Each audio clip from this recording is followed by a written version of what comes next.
Ça peut s'expliquer pour moi selon deux phénomènes. Le premier, c'est la tarification. Pourquoi les agences immobilières facturent une mise en location sur un pourcentage de loyer, un mois de loyer, 75% d'un mois de loyer, ça n'a pas de sens. Ce qui compte, c'est les mètres carrés. Pourquoi? Sinon, vous allez facturer 4 fois plus cher à Paris qu'à Clermont-Ferrand, par exemple, donc, alors que le travail est le même. Et pour la gestion, c'est exactement la même chose. Pourquoi facturer un pourcentage?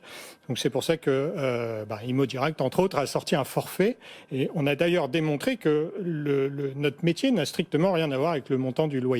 Ça, c'est le premier point. Et le deuxième point, il faut être spécialisé. C'est vrai que dans le métier des agences, on peut faire 4 métiers: la transaction, le syndic, la location, la gestion. Sont des métiers qui n'ont rien à voir. Et donc, on pense qu'avec une spécialisation, on devient meilleur. Et on est fiers d'ailleurs, parce que selon nos derniers chiffres, à peu près 3 ventes sur 4 proviennent de l'autogestion. Donc on arrive à pas mal. Voilà, Vous les attirez de plus en plus. Tout à fait. Je suis bailleur, dans une période de crise où je peux m'inquiéter d'ailleurs de la situation financière de mon locataire. Quel intérêt est-ce que j'ai de passer par la gestion locative plutôt que gérer moi-même le bien? Ça me coûtera toujours moins cher. Gérer moi-même le bien, c'est toujours plus... c'est une économie par rapport à passer par des professionnels. Alors ça c'est un leurre. Nous, tous les propriétaires qu'on récupère, je vous donne quelques exemples bien précis.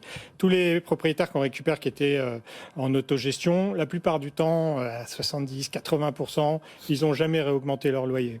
Ils n'ont jamais fait les régularisations de charges. Ils oublient d'appeler la taxe d'ordure ménagère. Enfin, tout un tas d'éléments, si vous voulez, où quand vous comparez à une gestion locative attractive, bien sûr, il ne faut pas faire de la surfacturation, mais quand c'est attractif, quand c'est au juste prix, vous faites des économies. Donc ça, c'est pour tous les aspects vraiment pratiques. Puis alors, quand arrive un sinistre, un impayé, là, le rôle de l'intermédiation est essentiel.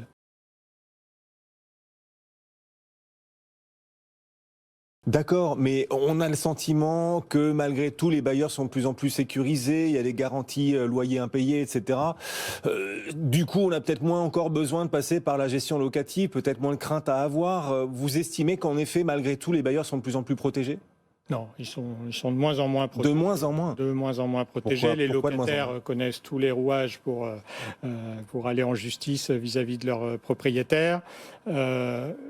La garantie préférée du propriétaire en autogestion, c'est le garant en personne physique, mais malheureusement, on en parlera peut-être, il y a des problèmes quand même de plus en plus d'impayés. Donc si le garant ne peut pas payer, il est dans la même situation. Il n'a plus de loyer et il doit dépenser des frais en justice.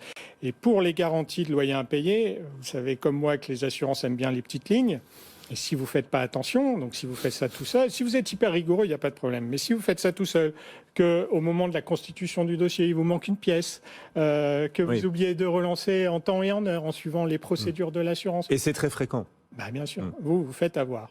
Parce que c'est une relation un peu affective qui, au début, qui se met entre le locataire et le propriétaire, et donc il n'ose pas relancer, etc. Et donc, à la fin, il tombe dans une situation de déchéance. Donc, il faut adosser les assurances ou toutes les garanties à un professionnel qui, lui, va vous garantir de faire ce qu'il faut.